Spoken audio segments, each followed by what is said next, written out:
Mes amis, bien le bonjour. Le numéro de téléphone, il est affiché là. C'est un WhatsApp. N'hésitez pas à m'écrire si vous avez des questions sur le travail ou sur la vie en général. Je réponds au maximum de gens.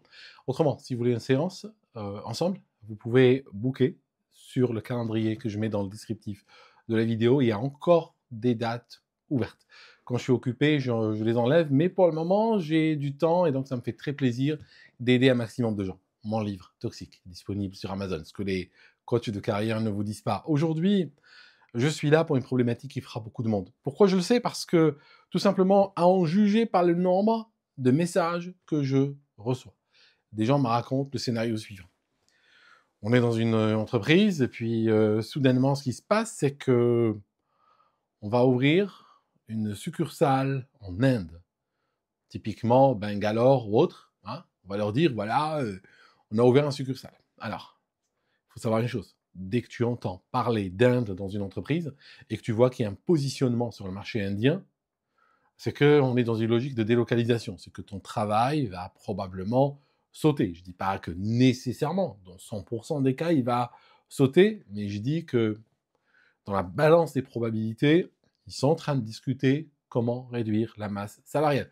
On a parlé dans les vidéos sur le marxisme, j'ai dit qu'ils cherchent toujours à maximiser, que les employeurs cherchent toujours à maximiser la plus-value qu'ils soutirent à l'employeur. L'une des techniques pour soutirer le maximum de plus-value, c'est abaisser la masse salariale à travail égal.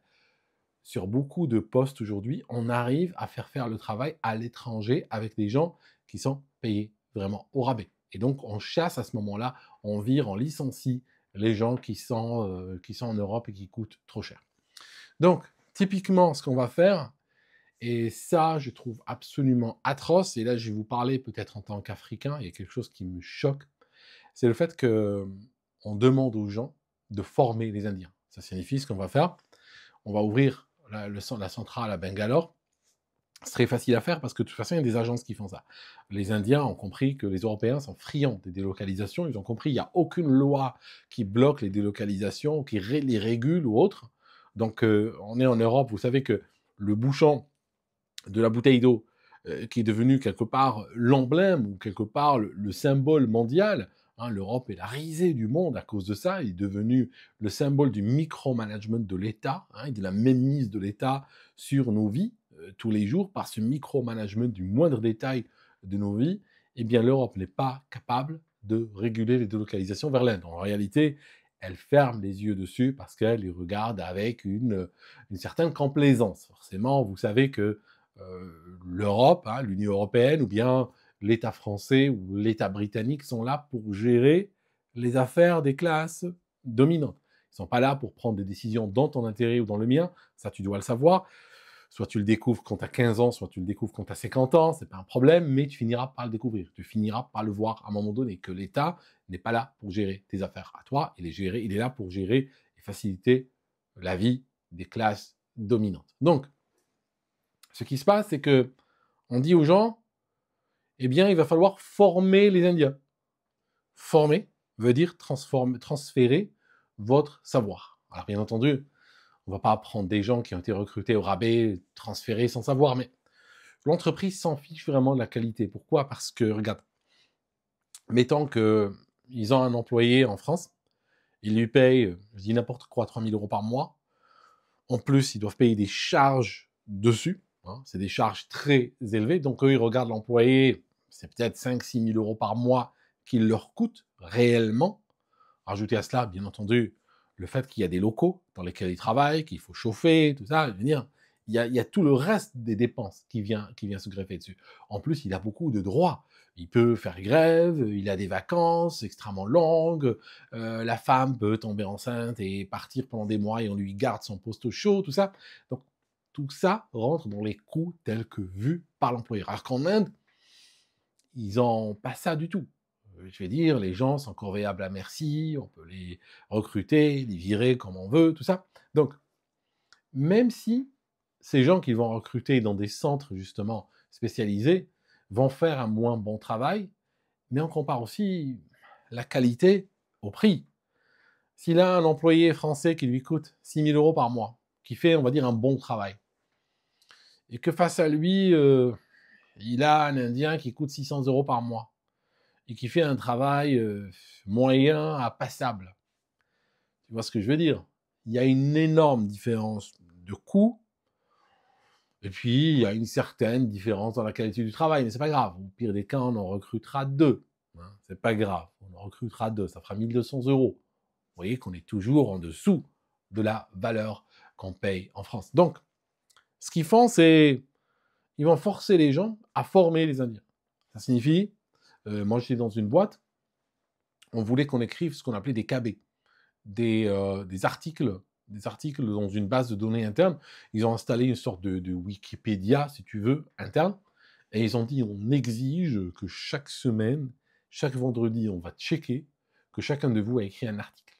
Et en réalité, ce qu'on voulait, c'est qu'on documente nos process, on documente notre savoir-faire, nos solutions, tout ça. Alors, moi, j'avais le manager sur le dos, bon, j'écrivais n'importe quoi. J'écrivais des trucs qui avaient une très faible valeur ajoutée, que n'importe qui pouvait ramasser sur Wikipédia ou un truc comme ça. Donc, et je les mettais là-dedans, juste pour faire du foin, pour faire du volume. Voilà. Mais en fait, le but du jeu, c'est quoi? C'est faire monter en charge l'équipe en Inde. Une fois que cette équipe en Inde monte en charge, je vais dire, mon ami, t'es redondant, quoi. Hein. Parce que là, tu viens, il n'y a rien à faire. Il n'y a rien à faire. Alors, moi, je vais te dire un truc. Je vais te parler peut-être un petit peu en tant qu'Africain. Je te dis un petit peu ce qui me choque en Europe, sincèrement. Je te donne un exemple. Un jour, je me souviens, j'étais en train de rouler avec quelqu'un de ma famille en voiture. On voit une usine chinoise, avec un panneau, machin, tout ça. Et puis, il y avait un attroupement devant. Je dis à cette personne de ma famille, arrête-toi, baisse le carreau, salut, ça va, qu'est-ce qui se passe? Oui, ils refusent de nous payer, tout ça, et ils veulent pas nous payer, on est bloqué, ça fait 3 mois qu'on n'a pas reçu nos salaires et tout. Je dis, cette personne de ma famille, gare-toi. On se gare, on descend, ben voilà. Je connais pas ces gens, ils sont pas de ma famille, c'est pas mes amis, c'est rien du tout, mais c'est des concitoyens. Il y a une usine étrangère qui ne veut pas les payer. Bon, moi je suis là, je fais du foin, puis après d'autres personnes s'arrêtent, il y a des gars mobilettes qui descendent, qu'est-ce qui se passe? Et puis au bout d'un moment, tu as un attroupement énorme. Donc ça commence par 15 travailleurs qui sont pas payés, qui vont commencer un attroupement, et après, on finit par 350 devant. Bon, on va gérer ça, quoi. Et puis, voilà, ce qui est un directeur, ce qui est quelqu'un, moi j'ai vu que ces gars, les pauvres étaient un petit peu dépassés, hein, tu vois. Il y avait un journaliste qui était venu, un journaliste d'une petite gazette locale. Je lui parle moi parce que parce que les gars étaient un petit peu timides, ne savaient pas trop comment s'adresser aux journalistes. Alors moi, je parle aux journalistes et puis je balance des missiles, tu vois. Alors que je suis pas du tout concerné par l'histoire, mais je suis là pour créer de la crise, pour crisifier la situation. Et puis maintenant, on exige, si quelqu'un a un mégaphone, il faut qu'il sorte un responsable, c'est pas possible, sortez-nous un responsable et tout. Voilà. Donc là, ils n'ont pas le choix, tu comprends? Et ils ont fini par casquer, ils ont fini par payer. Tu payes, c'est pas possible. Ces gens, tu dois les payer, ils ont travaillé, moi je m'en fous. On part pas d'ici, j'appelle les jeunes du quartier, on va bloquer, il n'y a pas de camion qui rentre, il n'y a pas de camion qui sort. Hein. Moi je vous le dis tout de suite. Donc, pourtant, je ne connais pas ces gens, je ne connaissais même pas leur prénom. Si tu veux, ça fait partie de ce qu'on appelle c'est peut-être un grand mot pour la situation, mais on se comprend, c'est le nationalisme. Il y a une solidarité nationale. On ne peut pas permettre à des gens de venir traiter nos citoyens comme ça. On ne peut pas se le permettre. Ce n'est pas possible. On n'accepte pas ça. Donc, et imaginons que je suis en Algérie, mais je te dis, ça serait pareil dans plein d'endroits, dans les mondes arabes, en Afrique, tout ça. Et quelqu'un vient sur TikTok ou Twitter dire hey, écoutez les gars, je suis dans une entreprise, ils ont ramené des gens en Inde et ils nous ont demandé de les former, sinon ils nous virent, etc. Je peux te dire, en quelques heures, et il a 500 personnes devant la boîte. Et si ça se confirme et que la boîte continue comme ça, je peux te dire demain matin, il n'y aura pas de boîte du tout peut-être. Hein. Demain matin, il n'y a plus rien, il y a un terrain vague à la place. Ils auront le droit de fermer et de partir. Ce qu'ils n'ont pas le droit, c'est de traiter des gens comme ça. C'est de traiter nos concitoyens de cette manière-là. Ça, c'est inacceptable. Et ce que je constate en Europe, c'est que la solidarité, la dignité nationale, tout ça, ça n'existe pas. Non. Ça, chacun pour soi, bon, c'est ça qui est terrible. Et tu sais, en Algérie, il est tout à fait possible qu'une entreprise décide de délocaliser. Ils disent, bon, c'est arrivé, il y a des entreprises qui étaient en Algérie, ils ont dit, bon, on a envie de partir, hein, parce que voilà, leurs priorités ont changé, tout ça. Un jour, elles virent tout le monde, ferment boutique, elles partent. Elles ont le droit. Par contre, elles ne peuvent pas insulter le pays, humilier les gens, au point de dire, vous allez former vos remplaçants. Parce que là, ça ne passera pas. Ça ne passera pas du tout, du tout, du tout. D'accord? Or, en Europe, ça passe. Hein. C'est quoi la différence? La différence, c'est qu'en Algérie, eh bien, quand j'étais, je ne sais pas s'ils le font toujours, mais chaque matin, hein, pas chaque matin, on le faisait une fois par semaine, le matin, on était tous debout, garde à vous, on remontait le drapeau national. Hein. Il y avait notre proviseur hein, qui avait un disque rayé, hein, et il faisait passer l'hymne national, et nous on était là, il remontait le drapeau. Voilà. Ça c'était le matin, hein, le premier jour de la semaine. Et le dernier jour de la semaine, pareil, tout le monde à la cour, et on descend le drapeau qui est rangé gentiment, et il était placé dans un bureau. C'est important. Hein. Ça donne une idée que il y a une histoire qui est attachée derrière. On te la raconte. Hein. Ce drapeau, on te dit, c'est 1,5 million de morts pour ce drapeau-là. Donc, ça te donne, toi, tu te sens dans une continuité. Tu te dis, moi, je suis dans une lutte et je suis dans la continuité de cette lutte. C'est pas une lutte qui se fera de la même manière qu'à l'époque, mais la lutte ne s'arrête pas. Elle va continuer sous d'autres formes. Tu vois?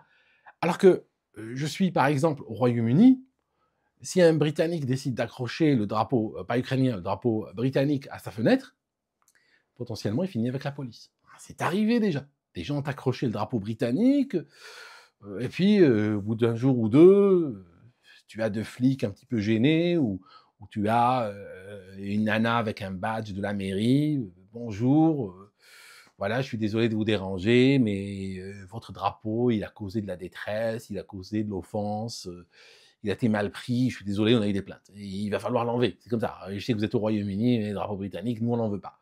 Vous devez juste l'enlever, accrochez-le dans votre chambre à coucher, par exemple, ou dans les toilettes, ou peu importe. Vous voyez? C'est pas la même chose. C'est pas le même narratif, c'est pas la même histoire. Et c'est pour ça que tu vois des pays qui sont littéralement complètement abandonnés, complètement soumis face à une mondialisation sauvage. Parce que quand on parle de prédation, il y a la prédation locale, hein, tu as déjà assez de prédateurs dans ton pays hein, pour gérer, et je sais que même en Algérie, entre nous, il y a des prédateurs, hein, mais tu ne vas pas, en plus d'avoir les prédateurs locaux, d'avoir des prédateurs mondialisés qui viennent agir comme si la chasse était ouverte toute l'année. Voilà. Et ça, c'est terrible. En tout cas, qu'est-ce que je peux te donner comme conseil? Si tu entends, moi je te dis, sois réactif le plus tôt possible. N'attends pas jusqu'à ce qu'on ouvre un centre à Bangalore et qu'on te dise, forme-les. Parce que forme-les, c'est juste, tu es à la veille de te faire virer, c'est terminé, tu n'existes plus, c'est terminé, tu dois le savoir. Tu es un salaire ou deux d'être à la rue. Donc, ce que tu dois faire, c'est déjà commencer. Dès que tu entends ce mot-clé, tu prépares ton CV, tu dégages, tu déguerpilles, tu pars. Tu pars tant que tu peux partir seul. Tu dis pourquoi? Il y a deux choses. Quand tu pars seul, de ton propre gré, et que tu vas vers un autre employeur, et tu dis pourquoi tu viens, moi tu dis je suis intéressé par votre compagnie, votre vision, j'ai lu des bonnes news à votre sujet, j'aime bien vos produits, je pense qu'aujourd'hui je suis dans une phase d'évolution dans ma carrière, le bullshit habituel. Okay. Maintenant, si tu attends le plan social et que vous faites tous virer, ça se saura. Les gens sauront. Le monde est petit, le monde économique. Tout le monde sait tout. Donc, quand tu vas arriver dans une entreprise pour un entretien, tu ne peux pas raconter ça. Il va dire, ah oui, ils vous ont tous viré, ah oui, je regardais sur LinkedIn aujourd'hui, ou bien, ouais, j'ai un pote qui travaille dans ta boîte, là, ouais, c'est ça, là, c'est moche, hein, vous êtes tous à la rue, comment tu fais, toi? Tu as eu d'autres entretiens au-delà de celui-là? Non, hein, ouais, c'est dur, hein, le marché est mauvais en ce moment, hein, qu'est-ce que tu veux, hein, c'est dur, tu comprends? Et là, tu es foutu. Parce que là, ce qu'ils vont se faire, c'est peser fortement sur ton salaire, ou bien ne pas te recruter, parce que de toute façon, tu es désespéré, ils savent que il y aura d'autres qui viendront, hein, ils savent que la moitié de tes collègues vont défiler de toute façon, donc bon, voilà. Ok, mes amis, faites très attention à ça. Dès que vous entendez ce mot-clé, déguerpissez. Voilà. J'espère qu'un jour, il y aura des lois, j'espère qu'un jour, il y aura des protections quelconques. Moi, si j'avais le pouvoir quelque part, je taxerais le travail digital importé au-delà des frontières. Parce que OK, les taxes douanières, on connaît, ça existe depuis la nuit des temps, mais ces taxes douanières concernent les objets physiques. Une voiture, une machine, un ordinateur, un conteneur plein de bottes, mais elles n'ont pas évolué pour tenir compte du monde réel. Aujourd'hui, c'est vrai que si tu ramènes un conteneur contenant 50 000 € de bottes ou de chaussures, tu vas payer une taxe dessus. Mais si tu ramènes un code ou un script qui est écrit en Inde et qui coûte 500 000 €, 10 fois plus, tu peux le ramener à travers un serveur, par email, par un Git, par n'importe quoi, ni vu, ni connu. Tu peux ramener des millions, et c'est ce qui se passe. On a l'équivalent de millions et millions de travail qui est ramené depuis l'étranger, qui n'est pas taxé du tout. Alors qu'on continue à taxer le physique. Et ça, c'est terrible, parce que dans la donne aujourd'hui, on finira par avoir plus de valeur digitale non taxée que de valeur produit physique. D'accord? Voilà, mes amis. Merci d'avoir écouté cette vidéo. Rappelez-vous, les meetings one-to-one sont ouverts, consulting, sur tout ce que vous voulez. Ils sont ouverts dans le calendrier, vous pouvez les booker à l'avance. Et puis, voilà, du moment que j'ai du temps, je les laisse. Le livre toxique sur Amazon, ce que les coachs de carrière ne vous disent pas, et que moi, je vous dis. Merci, à très bientôt.